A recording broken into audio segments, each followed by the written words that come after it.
scent of the evening, Ralph Lauren Safari. It's relaxing, but I'm not going to get into fragrances because fragrance talk is a little boring, right? So I'm going to talk about tariffs. I took microeconomics back in the 1980s, and I'm going to compare two movies to make it sort of simplified.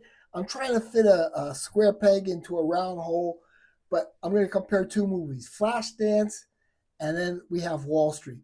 Flashdance, American steel, made in the USA, right? That's the way it was. And then we have Wall Street.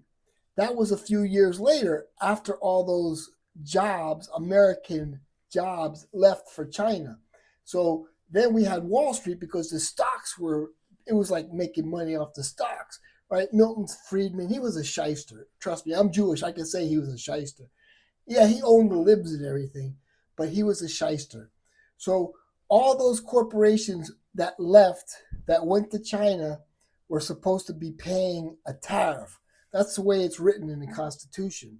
We've always been that kind of country, but they weren't paying a tariff, so they were making more money.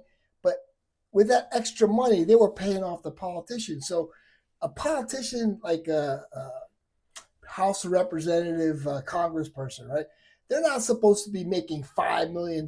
Nancy Pelosi's making $5 million, of course, because these corporations that are producing in China, these American corporations that are producing in China, are supposed to be paying tariffs, and if they are producing in the United States, they're supposed to receive a subsidy, a tax break.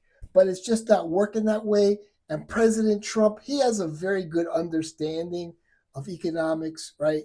That's what he went to school for. So everything's gonna, level out, but it's gonna take time. And the stock prices are gonna go down, but once they come back and they receive the subsidies, and they will come back because they don't want to pay those tariffs. So we're gonna have made in the USA, back in the USA, where it should have been the whole time. It was a little scare when Milton Friedman and Ronald Reagan. Trust me, even the Berlin Wall, tearing down the Berlin Wall was a mistake, okay? Because listen, he's a puppet. Reagan was a puppet. He's an actor. He acted, he did his movie with a damn chimpanzee. He's just like Zelensky. He was an actor. But anyway, it's all coming back. He was a deep state puppet that just wanted to expand NATO. That's all.